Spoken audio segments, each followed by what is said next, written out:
नमस्कार भक्तों, मैं गुड़िया गुड़िया व्रत कथा चैनल में आप सभी का स्वागत करती हूँ। राधे राधे। ओम श्री राधाय नमः। राधे राधे। जय श्री कृष्ण। भक्तों, आज भाद्र मास के शुक्ल पक्ष की अष्टमी तिथि का पावन दिन है, जिसे ब्रिज और बरसाना धाम में बहुत धूमधाम से मनाया जाता है। आप सभी को राधा अष्टमी की हार्दिक शुभकामनाएं। प्रेम, करुणा, कोमलता और भक्ति की देवी माँ राधा की कृपा आप सभी भक्तों पर सदा बनी रहे। जय श्री राधे। भक्तों, आज मैं आपको राधा अष्टमी के व्रत की कथा उसके पूरे विधि विधान से सुनाने जा रही हूँ। तो भक्तों, राधा अष्टमी का व्रत करने के लिए सुबह ब्रह्म मुहूर्त में उठें, स्नान करें, घर और मंदिर की साफ सफाई करें, फिर राधा कृष्ण की मूर्ति या तस्वीर स्थापित करें और उनका श्रृंगार करें। राधा कृष्ण को दीपक, धूप और फूल अर्पित कर आरती करें। राधे राधे का जाप करें और मंत्रों का पाठ करें। इस दिन केवल एक समय फलाहार करना चाहिए। आप व्रत के खाने में सेंधा नमक का प्रयोग कर सकते हैं और अगले दिन व्रत का पारण करें। राधा अष्टमी के दिन राधा रानी जी को पीली मिठाई, रबड़ी, दही, अरबी की सब्जी, पंचामृत आदि का भोग लगाया जाता है। यह भोग राधा रानी को बहुत पसंद है। आइए सबसे पहले श्री राधा जी के 16 नामों का उच्चारण करते हैं, जिसे बोलने एवं सुनने दोनों से ही श्री राधा जी बहुत प्रसन्न होती हैं। श्री राधा जी के इन 16 नामों का वर्णन श्री राधा षोडश नाम स्तोत्र के अंतर्गत आता है, जो ब्रह्म व्रत पुराण में वर्णित है।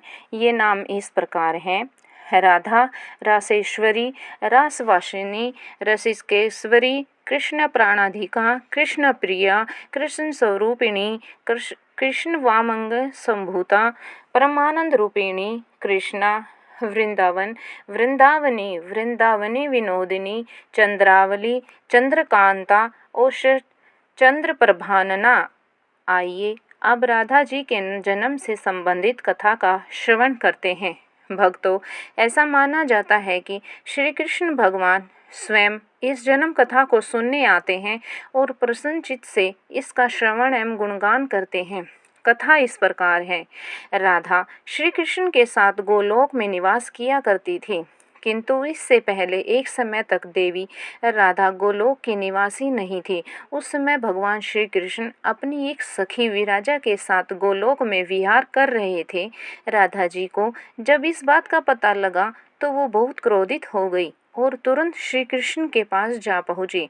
श्री कृष्ण को उन्होंने बहुत भला बुरा कहा। यह देखकर श्री कृष्ण के मित्र श्री दामा को बहुत बुरा लगा और उन्होंने राधा को पृथ्वी पर जन्म लेने का श्राप दे दिया। राधा को इस तरह क्रोधित देखकर विराजा वहां से नदी रूप में चली गई। इस श्राप के बाद राधा ने श्री दामा को राक्षस कुल में जन्म लेने का श्राप दे दिया। देवी राधा के श्राप के कारण सुदामा ने शंखचूड़ राक्षस के रूप में जन्म लिया। भक्तों, ये वही राक्षस है जो भगवान विष्णु का अनन्य भक्त बना और जिसका विवाह गणेश जी के श्राप के कारण तुलसी माता से हुआ था। वही देवी राधा ने वृषभानु जी की पुत्री के रूप में पृथ्वी पर जन्म लिया, लेकिन राधा वृषभानु जी की पत्नी देवी कीर्ति के गर्भ से नहीं जन्मी। जब श्री दामा और राधा ने एक दूसरे को श्राप दे दिया, तब श्री कृष्ण ने राधा से कहा कि आपको पृथ्वी पर देवी कीर्ति और वृषभानु जी की पुत्री के रूप में रहना होगा। वहाँ आपका विवाह रायण नामक एक वैश्य से होगा। रायण मेरा ही एक अंश अवतार होगा और पृथ्वी पर भी आप मेरी प्रिया बनकर रहेंगी। उस रूप में हमें वियोग का दर्द सहना पड़ेगा। अब आप पृथ्वी पर जन्म लेने की तैयारी करें। सांसारिक दृष्टि में देवी कीर्ति गर्भवती हुई और उन्हें प्रसव भी हुआ, लेकिन देवी कीर्ति के गर्भ में योग माया की प्रेरणा से वायु का प्रवेश हुआ और उन्होंने वायु को ही जन्म दिया। जब वह प्रसव पीड़ा से गुजर रही थी, उसी दौरान वहां देवी राधा कन्या के रूप में प्रकट हो गई। इस कारण राधा को अयोनिजा भी माना जाता है। इसी तरह राधा जी के जन्म से जुड़ी एक और कथा प्रचलित है कि जब राजा वृषभानु एक दिन यमुना नदी के किनारे भ्रमण कर रहे थे, तब उन्हें एक सुंदर कमल के फूल पर एक दिव्य बालिका लेटी हुई मिली। इस बालिका की आंखें नहीं खुल रही थी। पिता और माता ने समझा कि वे देख नहीं सकती, लेकिन राधा जी ने भी प्रण लिया था कि वह अपनी आंखें तब तक नहीं खोलेंगी जब तक उन्हें श्री कृष्ण के दर्शन नहीं होंगे। किंतु जब राजा और रानी ने उन्हें गोद में लिया तो उनमें आनंद भर गया। बाद में जब वृषभानु के घर श्री कृष्ण आते हैं और कृष्ण की नज़र राधा पर पड़ती है, तब राधा जी अपनी आंखें खोलकर कृष्ण को निहारती है और मंद मंद मुस्कुराती हैं। माना जाता है कि जिस दिन राधा ने आंखें खोली थी, वह दिन भाद्रपद शुक्ल अष्टमी का दिन था। एक मान्यता के अनुसार राधा रानी का जन्म माता के गर्भ से नहीं बल्कि वृषभानु जी की तपोभूमि से हुआ था। यह भी माना जाता है कि देवी कीर्तिदा ने जब भगवान ब्रह्मा से वरदान मांगा था कि उन्हें माता लक्ष्मी के रूप में पुत्री प्राप्त हो, उसके बाद ही श्री राधा जी का प्रकट होना तय हुआ था। श्री राधा जी का जन्म दोपहर 12 बजे अनुराधा नक्षत्र सोमवार के दिन हुआ था। इनका जन्म स्थान बरसाना से 50 किलोमीटर दूर यमुना नदी रावल गांव में हुआ था। राधा जी की जन्म तिथि भाद्रपद मास के शुक्ल पक्ष की अष्टमी तिथि मानी जाती है। भक्तों, यह माना जाता है कि जब राधा जी का जन्म हुआ तो सभी नदियाँ पवित्र हो गई थी और सभी दिशाएं खुशी से झूम उठी थी। दरअसल राधा जी का जन्म दोपहर में होना दर्शाता है कि वे भगवान श्री कृष्ण की आराधनीय शक्ति हैं, जिनका जन्म रात्रि 12 बजे हुआ था। भक्तों, कृष्ण और राधा के बीच का संबंध अलौकिक प्रेम और भक्ति का था और वे दोनों एक दूसरे के प्रति पूर्ण भाव से समर्पित थे। यह दिन न केवल राधा जी के जन्म का दिन है, बल्कि राधा और कृष्ण के अद्भुत प्रेम का भी प्रतीक है। राधे राधे। बोली जय श्री कृष्ण, जय श्री कृष्ण।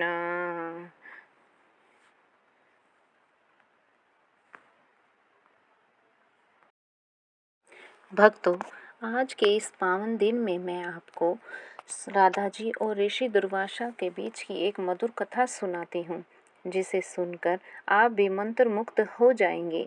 एक समय की बात है, ऋषि दुर्वासा जी बरसाने गए हुए थे।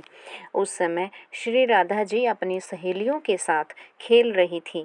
राधा जी और उनकी सखियां छोटे छोटे बर्तन बनाकर उसमें झूठ मूठ का भोजन बनाकर भगवान श्री कृष्ण जी को भोग लगा रही थी। श्री राधा रानी और उनकी सहेलियां ये सब कर ही रही थी कि तभी अचानक से ऋषि दुर्वासा वहां आ पहुँचे।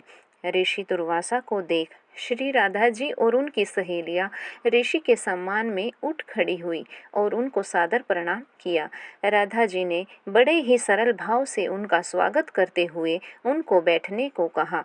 ऋषि दुर्वासा भोली भाली और छोटी कन्याओं के इस सरल व्यवहार को देखकर अति प्रसन्न हुए और उन कन्याओं द्वारा बिछाए गए आसन पर जाकर बैठ गए। जिन दुर्वासा ऋषि के सेवा में कोई त्रुटि न हो जाए, इस डर से त्रिलोकी हमेशा डरती रहती थी, उन्हें दुर्वासा ऋषि की सेवा भाव श्री राधा जी और उनकी सखियां बड़े सरलता और प्रेम भाव से कर रही थी और ऋषि दुर्वासा उन्हें देखकर सिर्फ मंद मंद मुस्कुरा रहे थे। फिर राधा जी की सखियां कहती हैं कि हे ऋषिदेव, क्या आपको ज्ञात है कि मेरी राधा रानी बहुत ही स्वादिष्ट लड्डू बनाती हैं और उन्हीं लड्डू से हमने भगवान को भोग लगाया है और अभी आपको भी प्रसाद के रूप में वितरित करेंगे। उसके बाद राधा जी की सखियां जाकर राधा जी के हाथों से बने हुए लड्डू का प्रसाद तो लाती हैं, परंतु वह लड्डू ब्रिजराज का बना खेल खेल में बना हुआ झूठ का लड्डू था।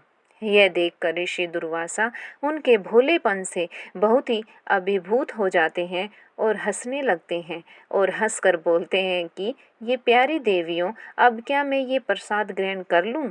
क्या ये प्रसाद आपने बनाया है? ऋषि दुर्वासा के इस प्रश्न पर सारी सखियां एक साथ ही और एक स्वर में कहती हैं, जी हाँ ऋषि देव, ये हमारी प्यारी श्री राधा जी ने ही बनाए हैं। उसके बाद ऋषि दुर्वासा जैसे ही उस झूठ के बने लड्डू को प्रसन्नता पूर्वक अपने मुख में डालते हैं, वैसे ही ऋषि पूरी तरह से आश्चर्यचकित रह जाते हैं, क्योंकि एक तो उस लड्डू में बृजरज का स्वाद था और ऊपर से उसको स्वयं श्री राधा रानी ने अपने हाथों से बनाया था। इससे ज़्यादा और क्या ही हो सकता है? अमृत को भी फीका कर दे ऐसा था स्वाद उस लड्डू का। वो लड्डू खाकर ऋषि दुर्वासा की आंखों में खुशी के आंसू भर आए और उसके बाद अत्यंत प्रसन्न होकर श्री राधा जी को अपने पास बुलाते हैं और बड़े ही प्रेम से उनके सिर पर अपना हाथ फेरते हुए और आशीर्वाद देते हुए कहा कि बेटी राधा, आज से तुम अमृत हस्ता हुई, मतलब अमृत बनाने वाले हाथ, तुम्हारे हाथ से बना हुआ भोजन या कोई भी पकवान खाएगा वह दीर्घायु वाला और हमेशा विजयी होगा। ऋषि दुर्वासा जी धन्य हैं जिनके आशीर्वाद ने श्री कृष्ण और राधा रानी के अत्यंत मनमोहक लीला के लिए एक मार्ग दिखाया। यह कथा राधा और कृष्ण के गहरे प्रेम का वर्णन है और यह दर्शाती है कि कैसे कृष्ण ने राधा की भक्ति के कारण अपने भौतिक शरीर से भी आगे बढ़कर उनके प्रेम को स्वीकार किया। भक्तों, श्री कृष्ण को राधा के हाथ का बना खाना बहुत प्रिय था, क्योंकि इसमें राधा का प्रेम और उनकी भक्ति मिली हुई थी। जब राधा ने भोजन किया तो कृष्ण ने उसका आनंद लिया, क्योंकि यह उनके लिए प्रेम का प्रतीक था। कृष्ण ने राधा से कहा कि यह संसार मिथ्या नहीं बल्कि माया है और यह शरीर भी तुम्हारा पति नहीं है। कृष्ण ने राधा को भौतिकता से ऊपर उठकर परम सत्य को समझने की शिक्षा दी। इस पूरी घटना से राधा को सत्य का ज्ञान हुआ और वह परम तत्व को समझने लगी। उन्हें समझ आया कि कृष्ण का शरीर, मन या कुछ भी उनका पति नहीं है, बल्कि कृष्ण परम सत्य तत्व हैं। इस प्रकार राधा सत्य के प्रकाश में रहती हैं। राधे राधे राधे राधे।